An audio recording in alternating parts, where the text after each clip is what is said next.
Audio book वाङ्मय 35 समस्त विश्व को भारत के अजस्त्र अनुदान। Chapter 1 part 19। क्या हम अपनी संस्कृति को भूल ही जाएंगे? उपवन में एक पौधा उगता है और उसे माली विशेष कला से छांटकर संवारता है, सुंदर रूप देता है।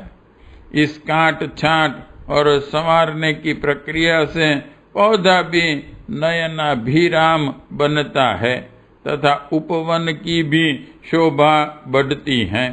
इसके अतिरिक्त यदि कोई पौधा जंगल में बिना किसी के संरक्षण में उगे, बढ़े और फले फूले तो उसमें न तो वह सुंदरता रहती है और न शोभा। उसे जंगली पौधा ही कहा जाता है। यही तथ्य मनुष्य के लिए भी लागू होता है। कोई विशिष्ट जीवन पद्धति, सिद्धांत और आदर्श उसे संसार की शोभा बढ़ाने वाला बनाते हैं। उसके अभाव में मनुष्य भी एक जंगली पौधा पर रह जाता है।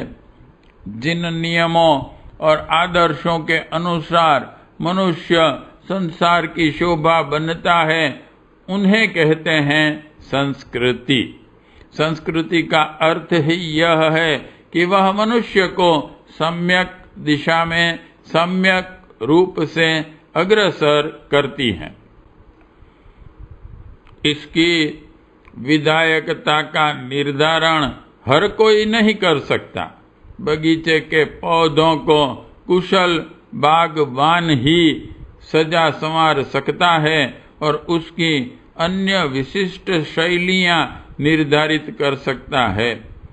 उसी प्रकार मनुष्य को सम्यक दिशा में अग्रसर करने की व्यवस्था कुछ ही लोग कर सकते हैं। पौधे को संवारने की तकनीक तो साधारण श्रम और थोड़े से समय में खोजी जा सकती हैं, परंतु मनुष्य को संवारने की तकनीक में वर्षों लग जाते हैं। शताब्दियों तक इस पद्धति के शोध का दायित्व जिन लोगों पर होता है, वे अपने परिवार की आवश्यकताओं पर भी समुचित रूप से ध्यान नहीं दे पाते। यही कारण है कि हमारे देश में ऐसी विभूतियों के निर्वाह हेतु दान धर्म की व्यवस्था की गई है और ऐसी विभूतियों के लिए ऋषि शब्द का प्रयोग किया है।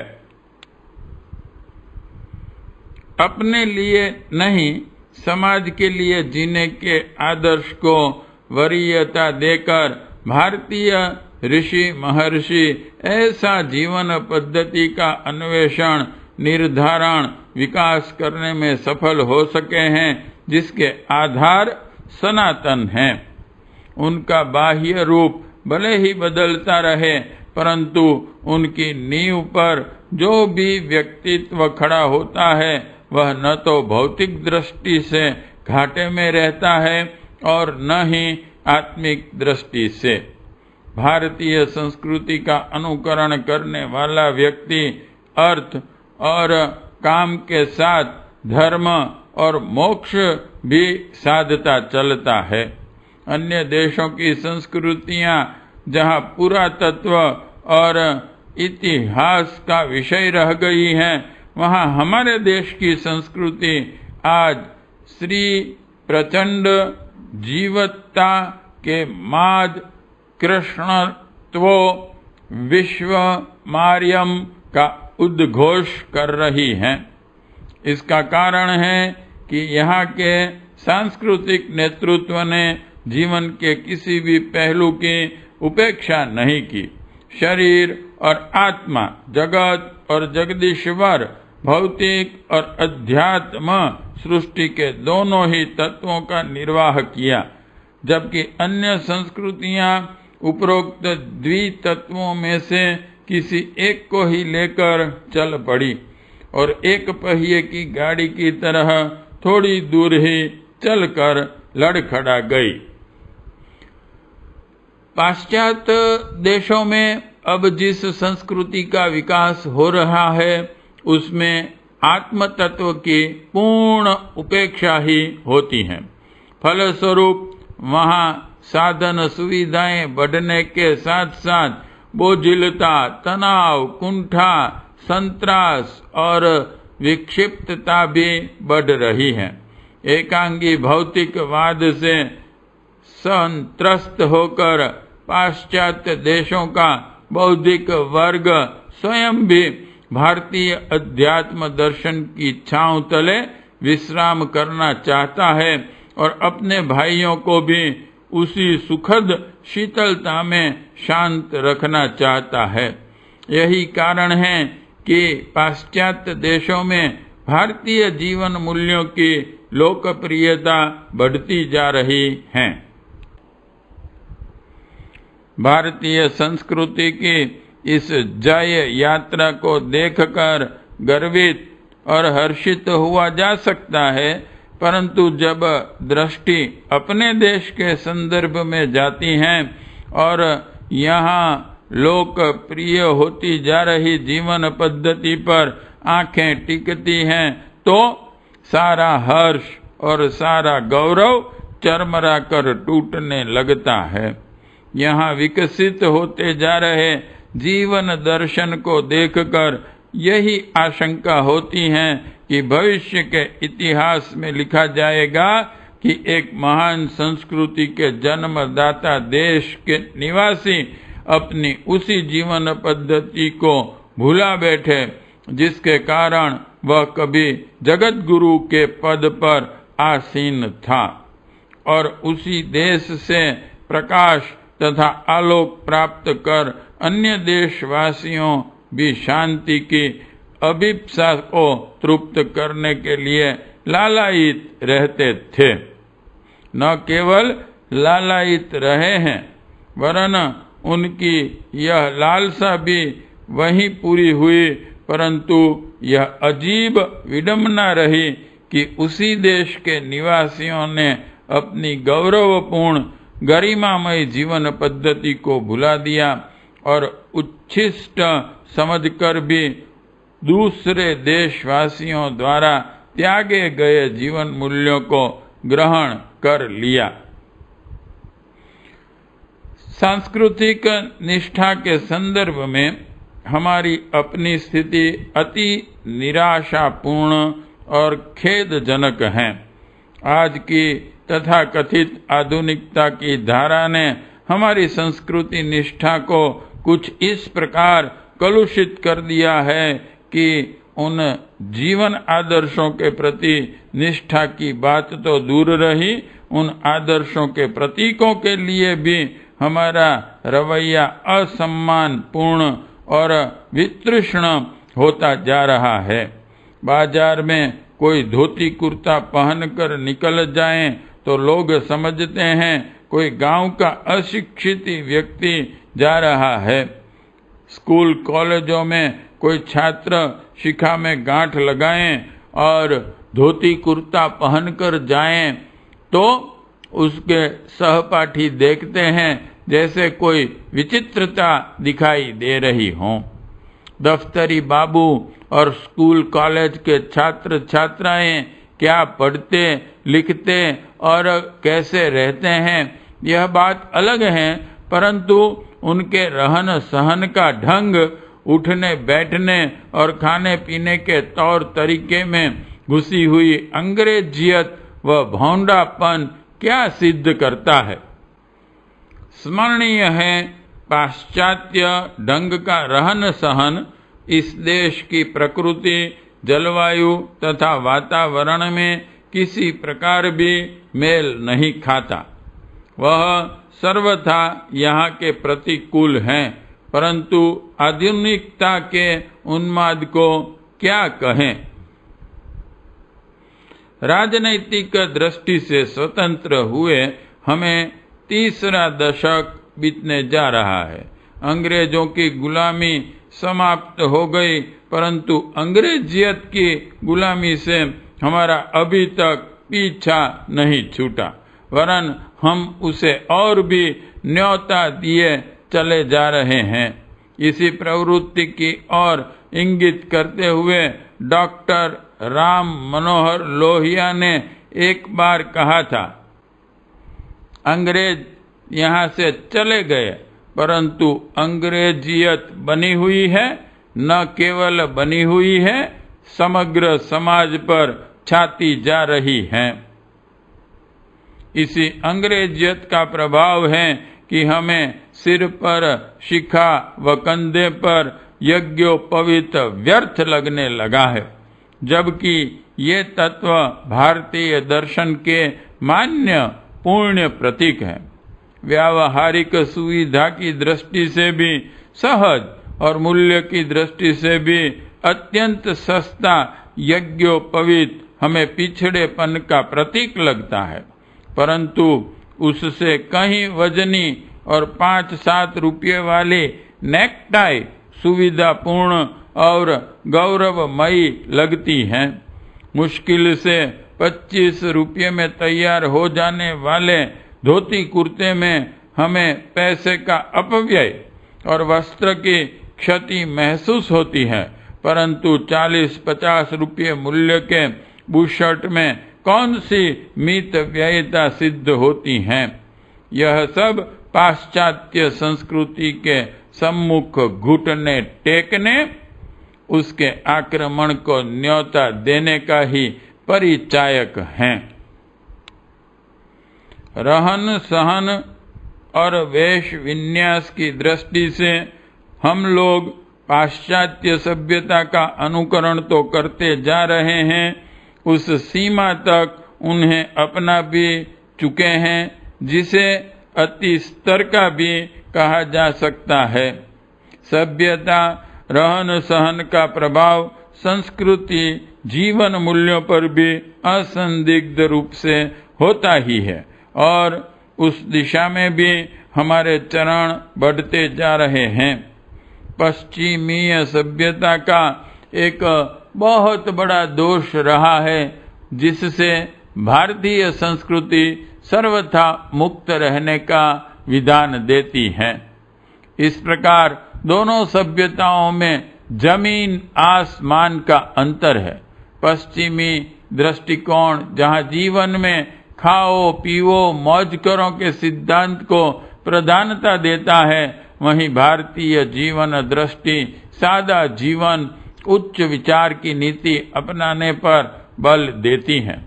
हमारी संस्कृति ने अपने लिए आवश्यकता भर रखकर और शेष सब समाज को देने की नीति अपनाई, वहीं पाश्चात्य सभ्यता ने अपने लिए यथेष्ट और शेष अवशिष्ट औरों को। अब पश्चिमी देशों में विज्ञान की प्रगति और औद्योगिक विकास के कारण संपत्ति प्रचुर हो गई है, अतः वहाँ संपत्ति का कोई मूल्य नहीं समझा जाता। इसी कारण पाश्चात्य देशों में यत्किंचित उदारता के दर्शन होते हैं, लेकिन भोगवादी जीवन पद्धति में स्वार्थ स्वलिप्सा का भाव तो ज्यों का त्यों ही रहता है। भारत में भी उस भोगवाद का दुष्प्रभाव दृष्टिगत होने लगा है। धन का अनावश्यक संग्रह, उद्योग धंधों पर एकाधिकार, संपत्ति पर स्वत्व की निम्न स्तरीय लालसा आदि ऐसी विकृतियां जन्म ले चुकी हैं, जिसके कारण पश्चिम में कभी वर्ग संघर्ष और रक्त क्रांति भी उठी थी। पूंजीपतियों और निर्धन मजदूरों में विषमता की खाई मिटाने के लिए साम्यवादी क्रांति का विचार और प्रचार सर्वप्रथम उन्हीं देशों में हुआ है। भारत में पूंजीपतियों और निर्धनों में विषमता होते हुए भी जीवन स्तर लगभग सभी का एक समान रहता था और अर्जित धन प्रायः सत्कार्यों पूर्ण प्रयोजनों में खर्च होता था। लेकिन जब से यहाँ के मानस ने भोगवादिता प्रवृत्ति अपनाई है, विषमता, ईर्ष्या और द्वंद्व स्तर पर भी बढ़ने लगी हैं। भोगवादी जीवन दृष्टि का ही प्रतिफल है कि इन दिनों नारी को जननी के गौरवमय स्तर से गिराकर रमणी के रूप में देखा जाने लगा है। बड़े शहरों में नित्य नए खुलने वाले बड़े होटल, वहां चलने वाले कैबरे और बैले नृत्य, व्यभिचार के गुप्त अड्डे, सिनेमा, साहित्य और चित्रकला में नारी का नग्न चित्रण आदि सब भोगवादी दृष्टि के ही परिणाम हैं, जो कामुकता भड़काने, अनीति, आतंक उत्पन्न करने तथा नारी को लांछित, दयनीय दुर्दशा में घसीट पटकने का कारण बन रहे हैं। बड़े शहरों में तो युवतियों और जवान स्त्रियों का अकेले सड़कों पर निकल पाना भी भय रहित नहीं है। यह हमारे पतनशील जीवन मूल्यों के ही तो परिचायक हैं। अभी और भी न जाने क्या क्या दुष्परिणाम सामने आ सकते हैं, कुछ कहा नहीं जा सकता। यह स्थिति भविष्य में और भी खतरे उत्पन्न करेगी और इसके लिए जिम्मेदार हैं हमारी वह मनोवृत्ति जो पाश्चात्य सभ्यता को चकाचौंध में चौंधियाई आंखों से उन आक्रमणों को खुला निमंत्रण देती है। उस आमंत्रण के साथ अपनी संस्कृति के प्रति हमारी उपेक्षा वृत्ति ऐसा रूप धारण कर गई है कि नई पीढ़ी के लोगों को तो भारतीयता क्या चीज है इसका ही पता नहीं। व्यवहार क्षेत्र में संस्कृति इतिहास की तरह पढ़ने, लिखने और जानने, याद रखने की वस्तु बनती जा रही है और जब कोई दृष्टि केवल जानने और पढ़ने का विषय मात्र ही रह जाए तो स्वाभाविक है कि उसका अवमूल्यन भी होने लगे। यहाँ कहने का अर्थ यह नहीं है कि पाश्चात्य सभ्यता में जो कुछ है सब विकृत और दोषपूर्ण है तथा हमारी संस्कृति में जो कुछ सब अच्छा और परिष्कारपूर्ण है। पश्चिमी देशों के पास भी वैसा बहुत कुछ है जिससे उन्होंने विज्ञान और भौतिक क्षेत्र में इतना विकास किया। हमारे समाज में भी वैसा बहुत कुछ है जो समय क्षेप के साथ निरुपयोगी, व्यर्थ और परित्याज्य हो गया है। उन रूढ़ तत्वों का उन्मूलन तो करना ही चाहिए और पश्चिम के पास भी जो कुछ अच्छा है उसे ग्रहण करना चाहिए, लेकिन अंधानुकरण में इस विवेक का ध्यान जरा भी नहीं रहता। उसमें तो आंख मीचकर पीछे दौड़ना ही सूझता है और विकराल रूप से यही घातक भी है, जबकि उसकी अपेक्षा महिमा मंडित और वरेण्य है। भारतीय संस्कृति जिसके संबंध में प्रख्यात विचारक पांडुरंग सदाशिव शाह ने कहा है, भारतीय संस्कृति हृदय और बुद्धि की पूजा करने वाली उदार भावना और निर्मल ज्ञान के योग से जीवन में सुंदरता लाने वाली है। यह संस्कृति ज्ञान विज्ञान के साथ हृदय का मेल बैठाकर संसार में मधुरता का प्रचार करने वाली है। इसका अर्थ है कर्म, ज्ञान और भक्ति की जीती जागती महिमा शरीर, बुद्धि और हृदय की सतत सेवा में लीन करने की महिमा। लेकिन इससे लाभान्वित होने के लिए हमें अपना दृष्टिकोण बदलना होगा और यह मानना होगा कि हम अपने घर लौटकर ही स्थायी सुख शांति का आनंद ले सकते हैं। आज के युग में हमारे लिए यह एक संकटपूर्ण चुनौती है।